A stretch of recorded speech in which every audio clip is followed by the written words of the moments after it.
गुरुर्ब्रह्मा गुरुर्विष्णु गुरुर्देवो महेश्वरा गुरुर्साक्षात् परब्रह्म तस्मै श्री गुरुवे नमः।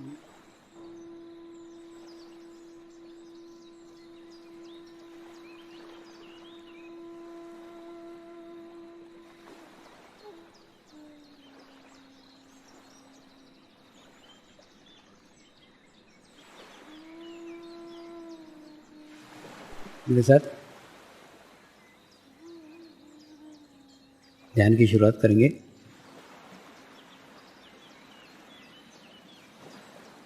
मैं एक पवित्र आत्मा हूँ।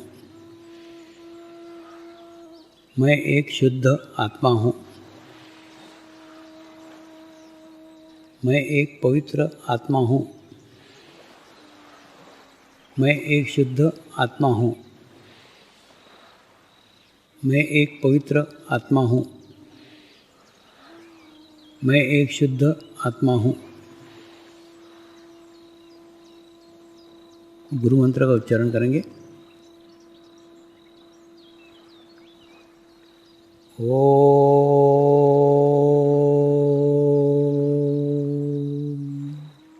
श्री शिवकृपानंद स्वामी नमो नमः। ओम श्री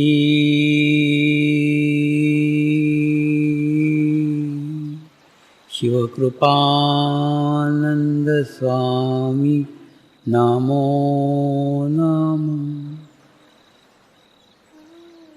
ओम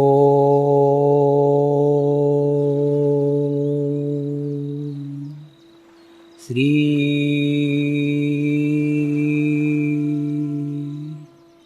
शिवकृपानंद स्वामी नमो नमः। ओम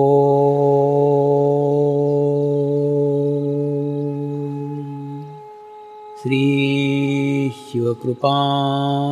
शिवकृपानंद स्वामी नमो नमः। ओम श्री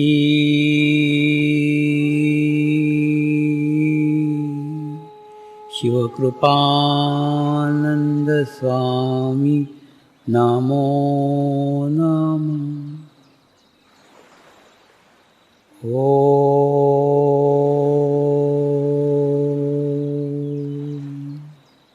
श्री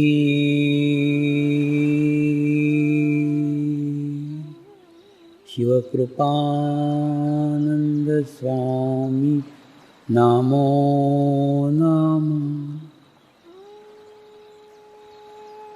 ओम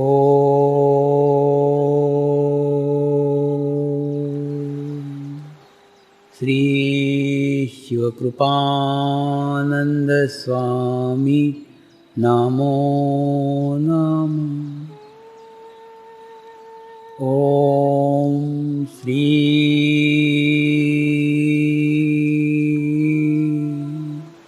शिवकृपानंद स्वामी नमो नमः। ओम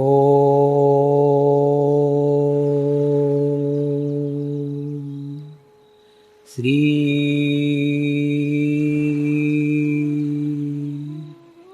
शिवकृपानंद स्वामी नमो नमः। अप्रैल माह में स्पेशली सेंटर के प्रमुख, ये गुजरात के लिए कह रहा हूँ स्पेशल, सेंटर के प्रमुख सब जने एकत्र होकर के अपने धारा सभ्य को मिलो, क्योंकि 11, 12, 13 अप्रैल गुजरात विधानसभा में शिविर हो रहा है।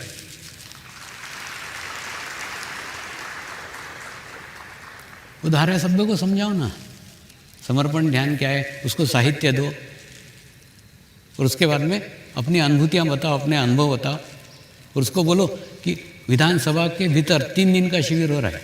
वो शिविर में जाकर के आप अटेंड करो, तब जितने सामूहिकता में समझाओगे जितने, इसलिए मैंने बताया ना, वहाँ भी सामूहिकता में जाओ, वहाँ भी कलेक्टिविटी में जाओ। तो वो शिविर अगर समझ लो वो धारा सभ्य का स्थिति अच्छा हो गया तो आपके क्षेत्र के अंदर अच्छे कार्य होंगे, आपके क्षेत्र का विकास होगा। और दूसरा, ये विधानसभा की ओर से आयोजित है, किसी पार्टी की ओर से नहीं है, इसलिए सब पार्टियों के धारा सभ्य के पास जाओ, सबके पास जाओ। जिस प्रकार से गुरु कार्य सामूहिकता में किया जाता है, कलेक्टिविटी में किया जाता है, गुरु कार्य का अर्थ है एक पवित्र आत्मा ने परमात्मा के लिए किया गया कार्य, उसको गुरु कार्य कहते हैं। तो आप सोचो ना, अगर आप एक शुद्ध आत्मा बन के करते हैं, आप अगर एक पवित्र आत्मा बन के करते हैं, तो पहली बात तो आपकी कोई अपेक्षा नहीं रहेगी, आपकी कोई अपेक्षा नहीं रहेगी कि ये अपेक्षा कि ये कार्य करने के बाद में मैं किसी को प्रभावित कर रहा हूँ, ये कार्य करके मुझे कुछ प्राप्त होने वाला है, कुछ नहीं। केवल आप गुरु कार्य इसलिए कर रहे हैं क्योंकि आपके आत्मा को अच्छा लगता है, आपकी आत्मा प्रसन्न होती है, आपकी आत्मा खुश होती है, आपका उसमें बाकी कोई उद्देश्य नहीं है। ठीक उसी प्रकार से आप प्रचार कार्य भी ऐसा करो कि आपकी आत्मा खुश हो, आपकी आत्मा प्रसन्न हो। तो किसी को दिखाने के लिए, किसी को बताने के लिए कार्य करने की आवश्यकता नहीं है। तीसरा है दान। दान भी ऐसा नहीं कि छप्पर लगे फटने तो प्रसाद लगे बटने, यानी जब आप पे संकट आता है, जब आप पे तकलीफ आती है, जब आपको परेशानी आती है, जब परेशानी दूर हो जाती है तो दान करते हो, ऐसा नहीं। दान नियमित होना चाहिए। वास्तव में दान एक बहुत अच्छा साधन है, लेकिन दान का उद्देश्य केवल और केवल अपनी आत्मा को प्रसन्न करना है। दान केवल अपने को खुश करने के लिए, अपने आप को प्रसन्न करने के लिए दान कर रहे हैं। दान किसी को रिश्वत नहीं है। आप रिश्वत के रूप में दान करते हो कि अगर ये मेरा काम हुआ तो मैं ये दूंगा, ये डोनेशन दूंगा, अगर मेरा कार्य हुआ तो दूंगा, ऐसा नहीं। और दूसरा, मेरा क्या कहना है, मैंने देखा है ना, मारवाड़ी लोग वो जो बही खाता लिखते थे ना, तो सबसे पहले क्या डालते थे, ₹1.25 श्री गणेशाय नमः, मैंने गणेश जी का खाता खोल के ₹1.25 पहले उसको चढ़ाते थे और उसके बाद में बही खाता लिखते। मैंने देखे हैं ऐसे खाते, और अभी भी करते होंगे, पता नहीं। तो कहने का अर्थ वैसा करो ना, एक नियमित करो। जैसे आप दुकानदार हो तो भले ₹1 डालो, रोज़ दुकान खोलने के पहले ₹1 दान किया, उसके बाद में फिर दुकान चालू की। हाँ, उसके बाद में अगर आप नौकरदार हो तो हर सैलरी के ऊपर नियमित, हर सैलरी के ऊपर ये दान किया। नियमितता रखो, दान के अंदर नियमितता होनी चाहिए। एक्चुअली दान के माध्यम से हम अपने आत्मा को प्रसन्न कर रहे हैं, हम अपने आत्मा को खुश कर रहे हैं। और दूसरा, दान एक रुपया देंगे तो 1 लाख मिलेगा, ऐसा दान नहीं होना चाहिए। यानी आप फिर वो अगले जन्म का सोच रहे हो कि ₹1 अभी मैं दूंगा, अगले जन्म में मेरे को 1 लाख मिलेगा। मैंने फिर अगले जन्म का चाहत क्यों रख रहा हूँ? मैं चाहता हूँ अगला जन्म ही नहीं हो, तो फिर चक्कर ही नहीं ना। तो इसलिए आप जो कुछ सोचो, इस जन्म का सोचो, अगले आप आपकी सोच बदलो। आपकी सोच बहुत पुरानी है, उस सोच को बदलो। वो सोच अगर रहेगी, मैंने आप खुद बार बार सोच रहे हो अगले जन्म में मिलेगा, अगले एक। और दूसरा, अपने पाप कर्म काटने के लिए भी दान करते हैं कुछ लोग, वो भी ठीक नहीं है, योग्य नहीं है। दूसरा एक ध्यान रखना, ये प्रकृति का नियम है, जो कर्म किए है वो भोगना ही पड़ेगा। अगर आपने पाप किया है वो पाप भोगना ही पड़ेगा, वो ऐसा दान करके कुछ भी होने वाला नहीं है। एक दूसरा क्या होता है, हमने ना बचपन से एक ही लाइन में चले, पाना पाना पाना पाना पाना पाना पाना पाना, मैंने बचपन से नंबर पाना, फिर अच्छी परीक्षा में पास होना, फिर अच्छी नौकरी पाना, फिर अच्छी सैलरी पाना, पाना पाना पाना एक साइड में। तो एकदम इस साइड में जाना तो संभव नहीं है ना, एकदम इसमें से छूटना संभव नहीं। तो दान करके क्या है, एक बीच में अपन थोड़ा सा अपने को ब्रेक दे रहे हैं, एक अपने को तैयार कर रहे हैं, एक बेस बना रहे हैं कि, लेकिन वो बेस केवल आत्मा को प्रसन्न करने के लिए होना चाहिए, आत्मा को खुश करने के लिए होना चाहिए। अगर ऐसा करेंगे ना तो उस दान का कोई महत्व है। तो दान केवल और केवल अपने आप को, अपने आत्मा को प्रसन्न करने के लिए, खुश करने, इसीलिए वो गुप्त दान का प्रभाव है ना। पहले के ज़माने में गुप्त दान कहते थे कि मैंने एक हाथ ने दिया हुआ दान भी एक हाथ को पता नहीं चले। दान की इतनी बड़ी महिमा है, लेकिन आप दान भी करते हो तो वो शर्तों के साथ, बोलते हैं ना प्रेम के साथ। प्रेम कभी शर्तों के साथ नहीं किया जाता। ठीक उसी प्रकार से दान भी कभी शर्तों के साथ नहीं किया, ये होगा तो ये देंगे। वो कोई रिश्वत थोड़ी है, वो कोई इन्वेस्टमेंट थोड़ी है। इन्वेस्टमेंट दान नहीं है, रिश्वत दान नहीं है। दान अपने आत्मा को पवित्र करने के लिए, अपने आत्मा को शुद्ध करने के लिए है। ये अगर सोचो, ये समझो। और दूसरा, नियमित ध्यान करो। इस समर्पण वर्ष में सबसे ज़्यादा आवश्यक है नियमित ध्यान करो। नियमितता नहीं है आपके जीवन में। जैसे दिवाली में लाइट जलते हैं ना, बंद चालू होते रहते, उसी प्रकार से आपका ध्यान है। कभी होता है, कभी नहीं होता है, कभी करते हैं, कभी नहीं करते हैं। खाना ऐसा है कि कभी खाते हो, कभी नहीं खाते हो, सोते हो, नहीं सोते हो, ऐसा नहीं है। जैसे जीवन की दिनचर्या है, उस दिनचर्या में उसको एक भाग बनाओ। दूसरा, दान से कोई अपेक्षा मत रखो कि दान करने से मेरा ये अच्छा हो जाएगा, मेरे को ये कुछ भी मत रखो। अपेक्षा हमारी साधना को दूषित कर देती है, हमारी पूरी साधना को मिट्टी में मिला देती है अगर हमने अपेक्षा साथ रखी थी। शरीर की कोई भी अपेक्षा मत रखो, बिना अपेक्षा से नियमित ध्यान करो। अभी दीप प्रागट्य किया ना, उस समय बार बार वो दीपक बुझ रहा था। तो मुझे लगा ये आने वाली समय का संकेत है कि आने वाला समय अनुकूल नहीं है। ध्यान करके, मेडिटेशंस करके अपने आसपास एक अच्छा आभामंडल बनाओ, अपने आसपास एक ओरा बनाओ। वो ओरा बनाने के बाद में वही आपको सुरक्षा प्रदान करेगा। सुरक्षा के लिए आप किसी पे भी निर्भर मत रहो, मेरे पे भी निर्भर मत रहो, किसी पे निर्भर मत रहो। आप आत्मनिर्भर बनो। मैं आपको आपके जीवन में सशक्त करने के लिए आया हूँ, स्ट्रांग करने के लिए आया हूँ, मजबूत करने के लिए आया हूँ। और दूसरा, आपका और मेरा संबंध जन्मों जन्मों का संबंध है। आपको लगता है कि नहीं मालूम नहीं, लेकिन मुझे लगता है। क्यों? आप देखो ना, एक थोड़े से दिनों के अंदर, थोड़े से दिनों में या थोड़े से सालों में तो छोड़ो, देखने मात्र से होता है ना, देखने मात्र से ऐसा लगता है। ऐसा क्यों लगता है? कि मुझे आपने पहले भी कहीं देखा है। ऐसा क्यों लगता है कि मैं बहुत आपके करीब रहा हूँ, आपके पास रहा हूँ? यही कारण है, वो आत्मा आत्मा को पहचानती है, आत्मा आत्मा को जानती है। आप नहीं जानते क्योंकि आप शारीरिक स्तर पे हो। क्या हुआ है? हमारा रूप बदला हुआ है, मेरा भी रूप बदला हुआ है, आपका भी रूप बदला हुआ है। ये रूप के कारण आज हम एक दूसरे को पहचान नहीं पा रहे हैं।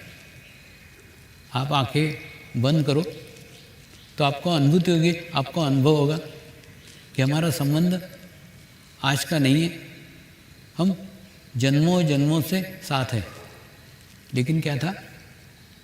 वो समय है। फिर बात आ गई समय के ऊपर।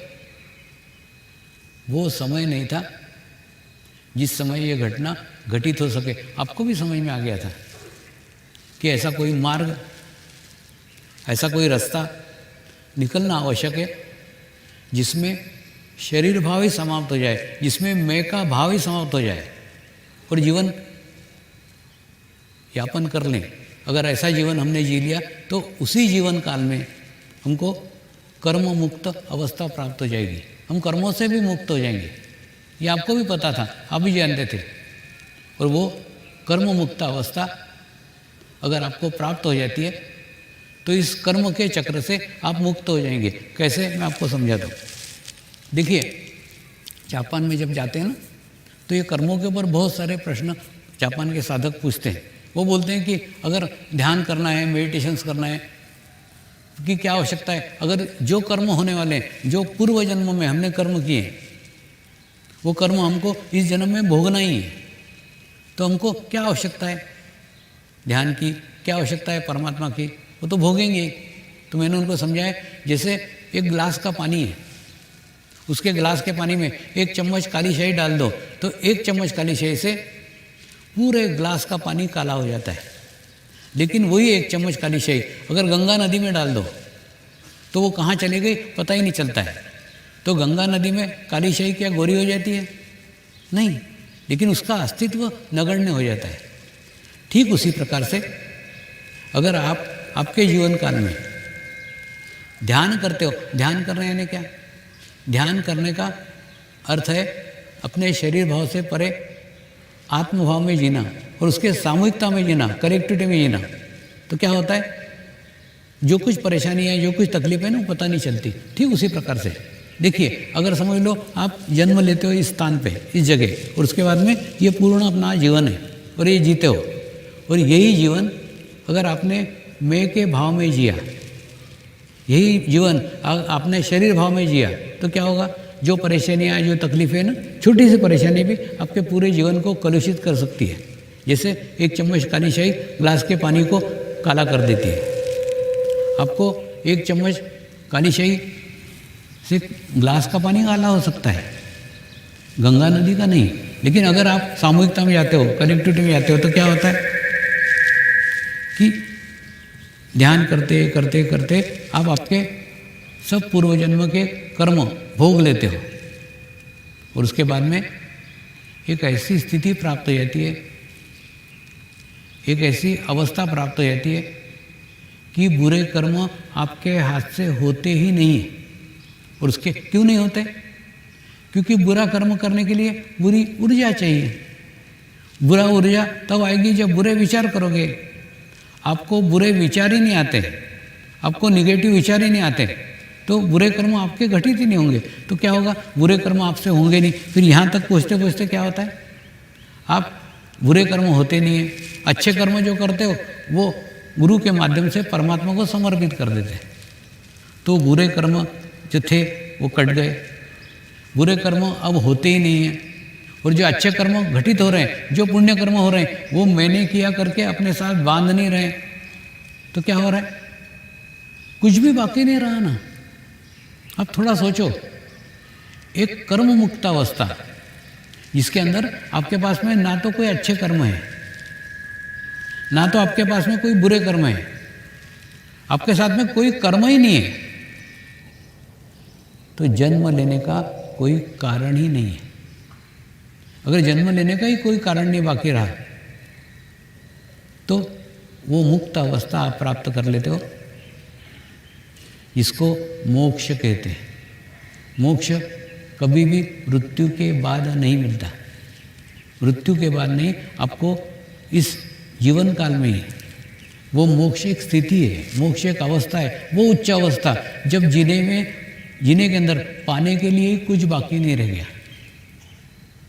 जीवन के अंदर ही एक संपूर्ण समाधान आपको प्राप्त हो गया कि मैंने परमात्मा को पा लिया है। ये जीवन का सर्वोच्च समाधान है, संपूर्ण समाधान है। ये समाधान होने के बाद में कुछ भी पाने की इच्छा ही नहीं रहती। अब देखो ना, कोई भी इच्छा करो, वो इच्छा पूर्ण होने के बाद में दूसरी इच्छा खड़ी हो जाती है। कोई सी भी ऐसी इच्छा नहीं है कि जो इच्छा पूर्ण होने के बाद में दूसरी इच्छा खड़ी न हो।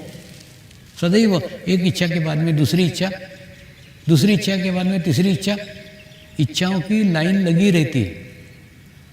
लेकिन एक ही इच्छा जीवन में ऐसी है, परमात्मा की प्राप्ति। अगर परमात्मा की प्राप्ति हो जाए, परमेश्वर मिल जाए, उसके बाद में कुछ भी पाने की इच्छा ही नहीं रहती। एक जीवन का सबसे सर्वोच्च समाधान, वो समाधान हमें हमारे जीवन में प्राप्त हो जाता है। तो वो समाधान कई साधक प्राप्त कर चुके हैं।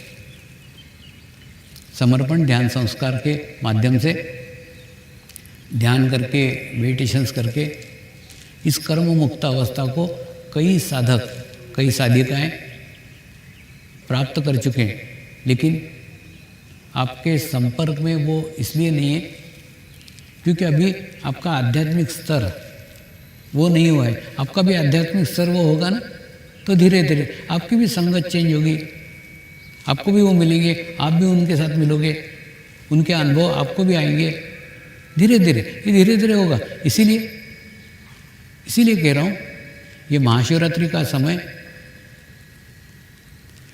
पवित्र समय है।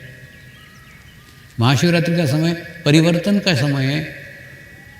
इसमें परिवर्तन निश्चित होने ही वाला है। लेकिन परिवर्तन में आप किस दिशा में जा रहे हो, आप किस तरफ जा रहे हो, उसके ऊपर सब कुछ निर्भर है। इसलिए होता है ना, जो पहला कर्म रहता है ना, वो कर्म हम निर्णय करते हैं कि हमको करने का है। वो था ना, मेरे एक गुरु ने मुझे समझाया था कि पहला जो कर्म करते हैं उस कर्म के ऊपर हमारा पूरा अधिकार रहता है। वो कर्म क्या करना है हम डिसाइड करते हैं। अच्छा कर्म करना है, बुरा कर्म करना है, हम डिसाइड करते हैं। लेकिन एक बार अगर कर्म कर दिया, फिर आपका अधिकार समाप्त हो जाता है। आपके हाथ से फिर कर्म घटित होने लग जाते हैं। यानी अगर आपने अच्छा कर्म किया तो सकारात्मक शक्तियाँ आपके हाथ से अच्छा कर्म घटित ही करवाना चालू कर देगी। अगर आपने एक बुरा कर्म किया तो बुरा कर्म करने वाली भी शक्तियाँ हैं, वो आपके बुरे बुरे बुरे बुरे कर्म घटित करना चालू कर देगी। यानी फिर आपका नियंत्रण नहीं रहेगा कि अच्छे कर्म करना है कि बुरे कर्म करना है। आपका नियंत्रण आपके हाथ में है। केवल पहला कर्म है। ठीक उसी प्रकार से आज का दिन आपके हाथ में है। किस और आपको जाने का है, किस और आपको मुड़ने का है, वो आपके हाथ में। एक बार मुड़ने के बाद में फिर आपके हाथ में कुछ नहीं, फिर आगे का सब होता होता होता चला जाएगा। तो आवश्यकता है समय के अनुकूल अपने आप को करने की, और वो सामूहिकता में हो सकता है, वह कलेक्टिविटी में हो सकता है। और जैसे ही सामूहिकता में हम जाएंगे, जैसे ही कलेक्टिविटी में जाएंगे, वैसे ही हमारी स्थिति अच्छी होती चली जाएगी। इसलिए सूक्ष्म शरीर के साथ जुड़िए। सूक्ष्म शरीर का दायरा, सूक्ष्म शरीर का क्षेत्र विश्व स्तर का है। विश्व स्तर पे बैठ के कोई भी व्यक्ति सूक्ष्म शरीर के साथ जुड़ सकता है। ये जो गुरु शक्ति धाम बन रहे हैं ना, ये भी सूक्ष्म शरीर से जुड़ने के माध्यम है। स्थूल से सूक्ष्म तक की यात्रा यहाँ आकर के आप कर सकते हो। आकार से निराकार तक की यात्रा यहाँ से संभव है। जितने सूक्ष्म शरीर के साथ जुड़ोगे उतना ही ज्ञान, उतना ही नॉलेज आपको प्राप्त होते जाएगा। ये जो आपको आत्म साक्षात्कार मिला है ना, आपको जो अनुभूति मिली है, ये अनुभूति भी केवल सूक्ष्म शरीर के माध्यम से मिली है। उसी माध्यम से आप उस आत्म साक्षात्कार को प्राप्त कर सके, उस अनुभूति को प्राप्त कर सकते। क्योंकि शारीरिक स्तर पे कुछ भी घटित नहीं हो सकता। शारीरिक स्तर से हमको परे जाना पड़ेगा। और महाशिवरात्रि का उत्सव तो आत्माओं का उत्सव है। इस उत्सव में हम जितने आत्मिक स्तर पे जाएंगे, उतनी अच्छी अनुभूति, उतने अच्छे अनुभव हमको आएंगे। आज सुबह गुरु शक्ति धाम में जब ध्यान कर रहा था तो मेरा चित्त पता नहीं क्यों काशी विश्वनाथ के मंदिर पे गया। और वहाँ जो लिंग स्थापित है ना, उस लिंग की स्थापना किसी ने अपना पूरा अस्तित्व देके की है। यानी जिसने भी उसमें प्राण प्रतिष्ठा की है, उसने उसमें प्राण प्रतिष्ठा करके फिर प्राण ही त्याग दिए है। ऐसी अनुभूति हुई, ऐसा अनुभव हुआ। रहता है ना, गुरु का एक स्वभाव है, गुरु ना अपने साथ कुछ भी रख नहीं सकता, वो सदैव बांटते रहता है। तो ऐसा लगा कि ये अनुभूति भी आज मुझे बांटने के रूप में ही मिली है। अब हम उसी अनुभूति को अनुभव करेंगे। कुछ नहीं करने का है, कुछ मंत्र नहीं है, कुछ नहीं, सिर्फ दोनों हाथ ऐसे सामने करके जैसे प्रसाद ग्रहण करने के लिए बैठते हो, ऐसा बैठो। और उसके बाद में आपको अनुभूति होगी जो आज मुझे अनुभूति हुई। मुझे अनुभूति हुई, दोनों हाथों के ऊपर, तल हाथों के ऊपर शिवलिंग स्थापित हो जाते हैं और हाथ में चक्र जैसे क्लॉकवाइज घूमना चालू हो जाता है। ये अनुभूति मुझे हुई, वही अनुभूति। प्रार्थना करेंगे। हे परमात्मा, हम सभी पवित्र आत्माएं आपको हृदय से प्रार्थना करते हैं कि सारे विश्व में शांति हो, सारे विश्व के आत्माओं की आध्यात्मिक उन्नति हो एवं सर्वांगीण उन्नति हो। यही हम सब आत्माओं की शुद्ध इच्छा है। नमस्कार करेंगे।